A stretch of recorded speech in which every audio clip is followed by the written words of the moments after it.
Hi guys, today I'm giving you a few tips if you're planning on going to New York for your holidays.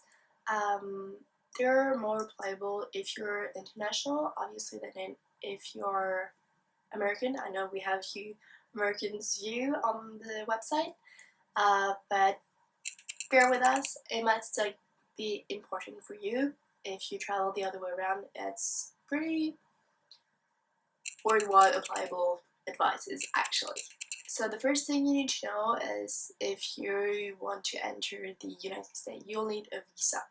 Um, the type of visa will change depending on where you're from. So go on the US Embassy's website and check out what is your country status. If you're from France or Europe, like me, you probably will have to apply for an ESTA, ESTA. Uh, it's just another type of visa, simply. It's valid for 2 years once you've applied for it, and it costs about $14, I think, if I remember right. My advice is to really go on the US embassies for the informations and to get the ESTA, because you have fake websites who promise you to provide you with the ESTA for, I don't know, like $10, and it's not going to be the real one. And then when you get to the airport, you're going to be in trouble because you won't be allowed to enter the US territory. So make sure you do that beforehand and you do it correctly. My second point is about the airports. So if you're flying internationally, I don't know about the internal flights, but you might have the choice as well. You have two airports available in New York or the New York area, which are JFK and Newark. Newark is the secondary airport. It's actually in New Jersey, so right across Manhattan Island. Um, they both have upsides and downsides.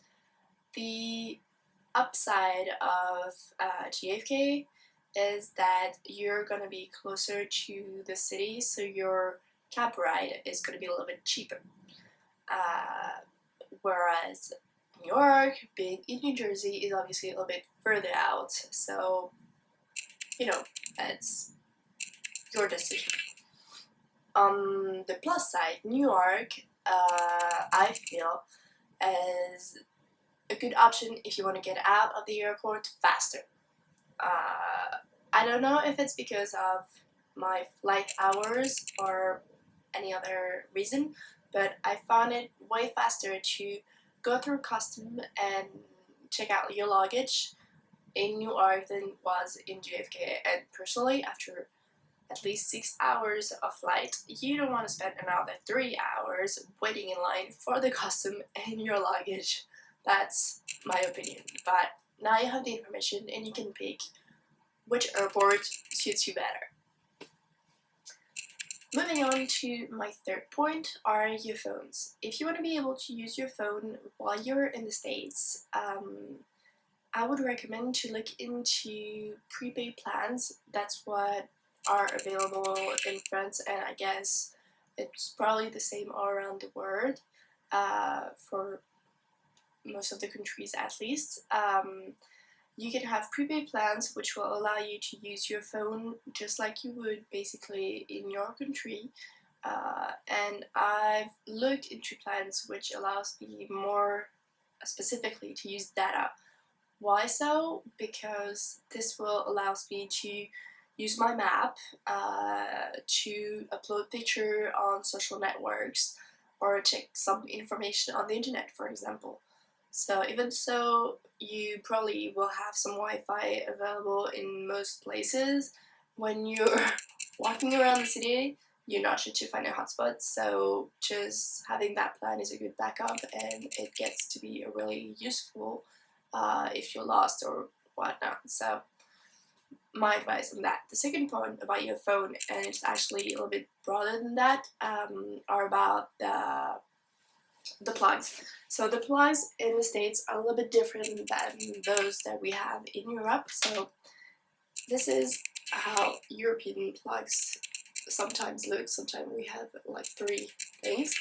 And this is how American flags look. So you see they are flats and these are rounds. I don't know if you see very well. I hope so.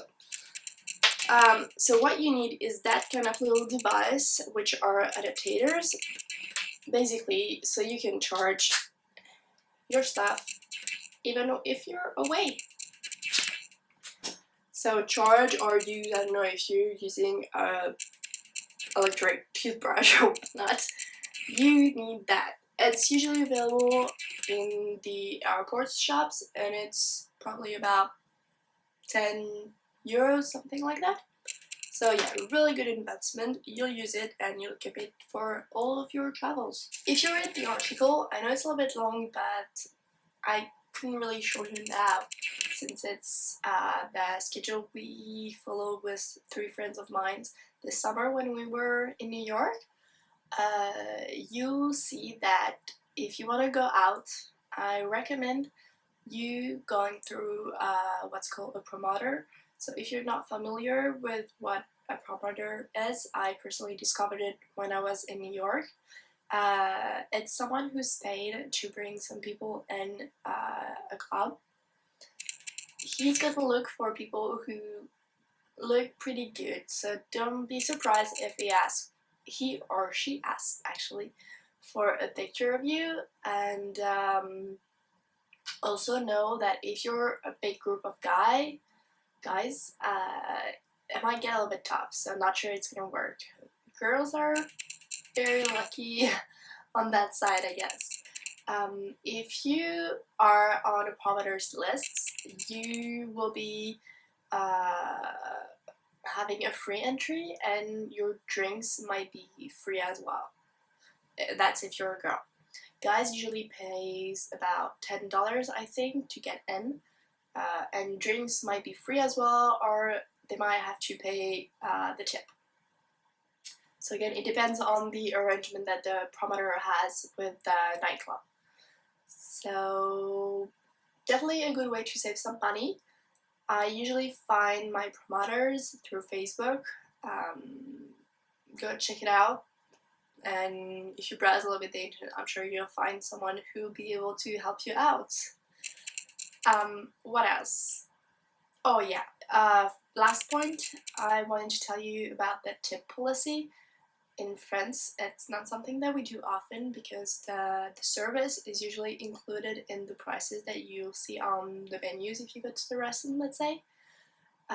Whereas in the States, it's not. So you have to tip to pay for the service of having a waiter taking care of your table, basically. It's usually, I think, about 20% of your total check. You can adapt it, I guess, a little if you are more or less happy with the service that you received. But make sure that you do tip. It is important. This is how the waiters are usually paid, so it's very, very important. And it's very rude not to, actually. So that's here for my tips. Oh no, I got one last thing that you definitely need to put into your luggage if you're traveling for New York. And if you read the article, you will understand why. The last thing is to go with a good pair of shoes. Why so? Well, exploring the city implies walking a lot. And I mean a lot if you want to really see the city, which I think it's a good thing. I mean, I like walking, but make sure you have good shoes because if not, you're not going to enjoy your stay and walking around. That will be a shame. So this was my final tip. I hope this will help you to better plan your trip in New York. Go there, have fun, love you guys, and I'll see you next week. Bye!